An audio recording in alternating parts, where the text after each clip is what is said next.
Welcome to the Hyperpolyglot Activist, Learn Languages, Make a Difference. My name is Dr. Carlos Yebra Lopez, and today I have the distinct pleasure of interviewing one of the earliest members of HYPIA Research 2.0, Helena Mota de Noronha. Helena, seja bem-vinda. Muito obrigada. And so let's begin with your language background. What are the languages that you speak? And in particular, what are amongst those languages the ones that are most related to your research? Mhm. I would say all of the languages I speak could potentially be related to the research. So I can speak English, French, German, Spanish, and Russian, and Portuguese, which is my native language. So potentially I could probably find interesting papers, research papers in all of them. I suppose, I hope. And yes, so basically that's my background. Mhm. Yes, so in terms of your academic background, you hold degrees in English and law. And Hmm. in your application, you mentioned three research strands, which I think are critical. And one of them is translation and interpretation, which is Hmm. so important. And then multilingualism and literary production. And Hmm. finally, disability and multilingualism. Can you tell us about these three research strands and in particular, what makes these topics suitable for an agenda informed by critical polyglot studies or for a critical perspective on polyglossia in general? Yes. So basically, the first research strand is related to law and language, and that's a topic that I think is very important, especially Mhm. because as interpreters, interpreters serve their own institution, and at the same time, they have to represent someone else, which whom in most cases is a person that is, under trial or on trial and in a difficult situation. So they serve at the same time two completely opposite um, Mhm. spheres. And that's why I think it would be interesting to analyze to what extent interpreters impact, influence a good or a positive or a negative verdict. To what extent, do they actually impact in that kind of Mhm. situation? Yes, certainly they have a lot of responsibility, and I think that Lea Boroditsky, for instance, a Ukrainian linguist who works on Mhm, the West Coast, she emphasized the ethical and legal responsibility of interpreters when mhm. reporting events, right? So, whereas in Yes. English you can say the base broke, Mhm, in Spanish or in other Latin-based languages, you will be inclined to specify the subject mhm, or mhm, use a different construction, as in se rompió. mhm, mhm. So different attributions of responsibility take place across different languages depending on which one we use, right? So yeah, there's a lot Exactly. of responsibility. Hmm. And I was at the same time thinking about the fact that, for example, even small things such as intonation and nuance, as you said, in language, Hmm. they can also have an interesting impact. Because if, for example, the interpreter speaks with a very monotonous tone or something like that, the jury or other parts of the court, other members of the court might be inclined just to ignore it. It's natural. Hmm. You Hmm. know, so even those small, tiny little details, they can influence the results, I Indeed, suppose. indeed. When you are in trial, then it's a logopathic effort, right? So part of Yes. it is a logical discourse, but part of it is also the emotion, how you convey that persuasively. So if the Yes, person does so persuasively, but the interpreter doesn't convey the same tone, then it might exactly. result in a different decision, right? And Exactly. how about the second research strand? How about Mhm. multilingualism and literary production? Because literary production Mhm. is a very broad category. So, It what within is. literary production interests you as it intersects with a critical perspective on polyglossia? Hmm. I was thinking about different authors that are polyglots and to what extent this is this aspect has influenced not only their identity but also maybe their characters. For Mhm. example, Vladimir Nabokov, especially, I was thinking about.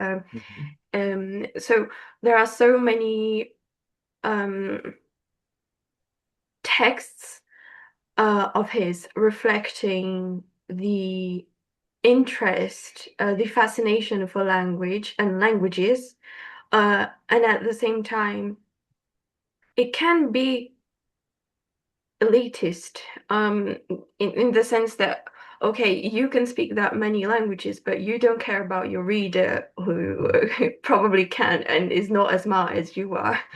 Right. Uh, or other examples such as, I don't know, Joseph Conrad, Mhm. who was able to only, I don't know if it was only through reading, but also, I think he went to the UK as well, but he achieved such a high level of written fluency in his non-native language, to the extent that now he's considered one of the greatest English writers, right? Which is Right. not, uh, Which is also an opportunity for us to yeah, reconsider the very category of native or a non-native speaker, right? As we do in critical polyglot yes, studies. So, which is to say that languages are no birthrights, but our mastery of them yes. ebbs and flows. And just because it's not our first language, that doesn't mean we cannot produce superb literature in that language and vice versa, right?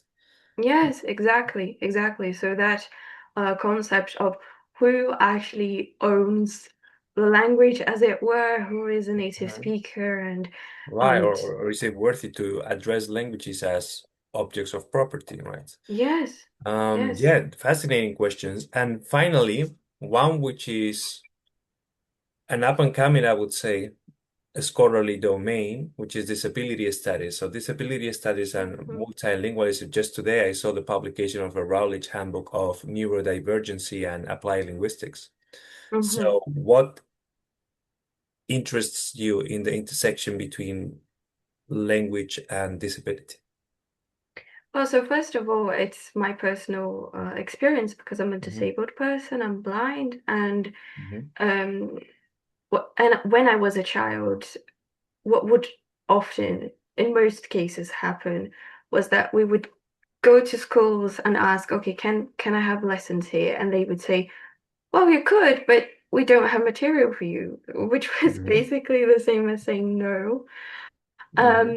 And now with technology, of course, it has become easier to some extent, but Mhm. um, it doesn't mean that it's as accessible as it could have been, or as it should be.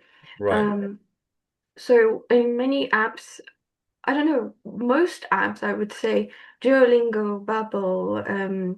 and others, they rely on visual cues, Yes. images, and plus there is a problem that most material, especially for blind people, is not well, it's not in Braille. So basically you learn Right. basically through listening. Right. It's not per se bad, but then you would have to buy yourself other tools Right. to replace that. Mhm.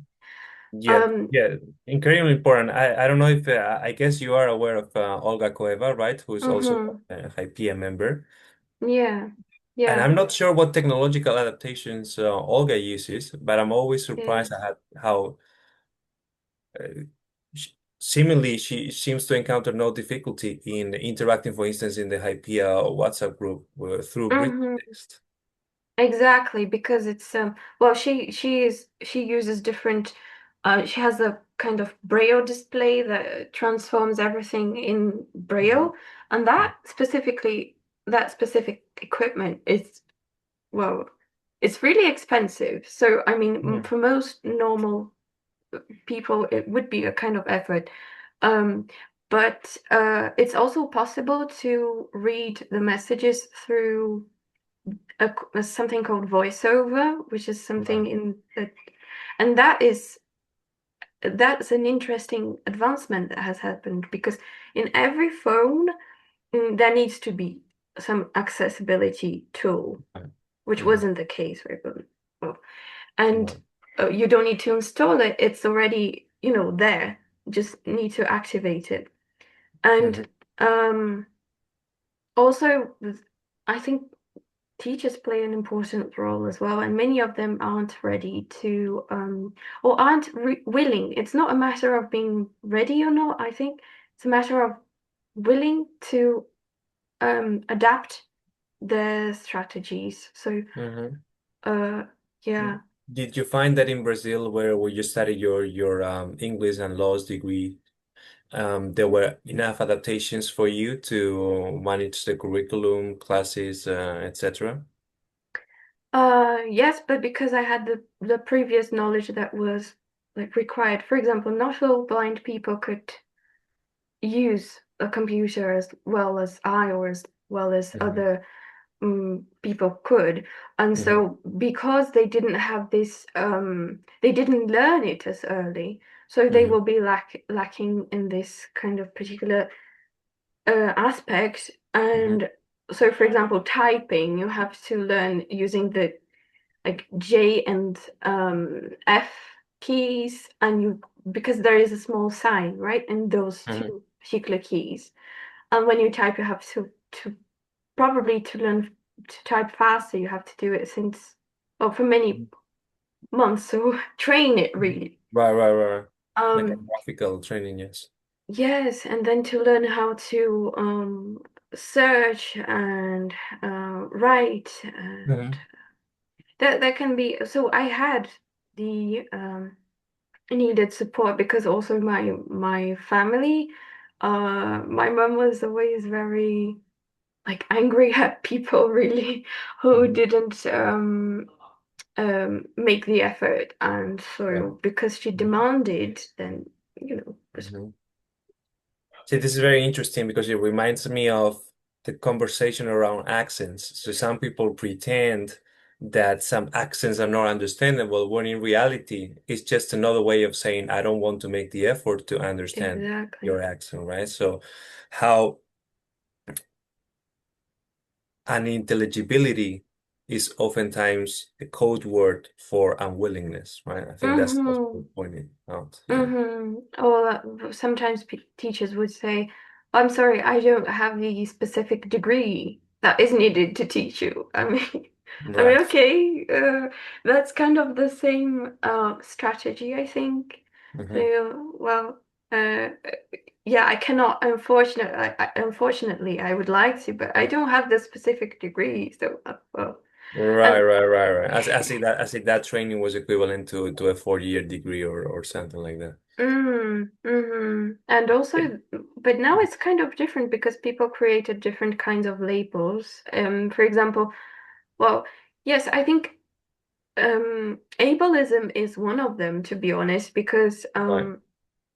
when you say that you kind of differentiate things that aren't really different, well, in my opinion, so Hmm. like it's a kind of different way to say prejudice Right. and when people create those kinds of labels, it, I don't know, it feels like, well, it is a different kind of um, label that makes you unequal in a different way. I don't know if Right. that was Yes, yes, yeah, I know what you mean. It performs what it describes, so it ends up generating the very inequality it wants to fight against, right? So there's exactly, that paradox there. Hmm. exactly, And and yeah, go yes, ahead, please. and also, what happens is people will actually often say, well, you're so incredible, or it's so wonderful. They either, mm, because it's actually something that often happens with disability in general, they either think you're extraordinary or they think, oh my God, how can you like get up every day in the morning? Or, Mhm.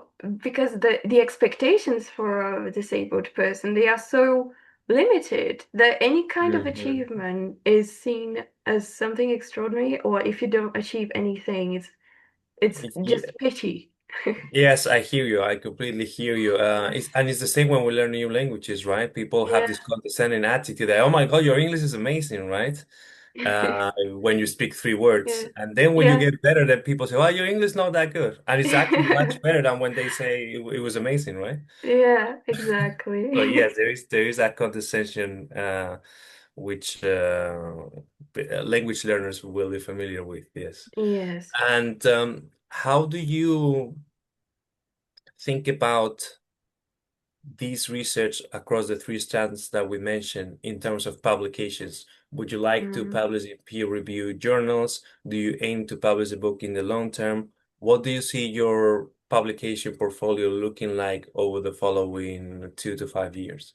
hmm Well, I'd love to have more opportunities to publish, be it Mhm. in books or articles, just because I think they are interesting topics, and I would be very happy, very glad to contribute and Mhm. learn more as well while I'm researching, which is, why that's why we actually research. So I would be really happy to do that. Yes.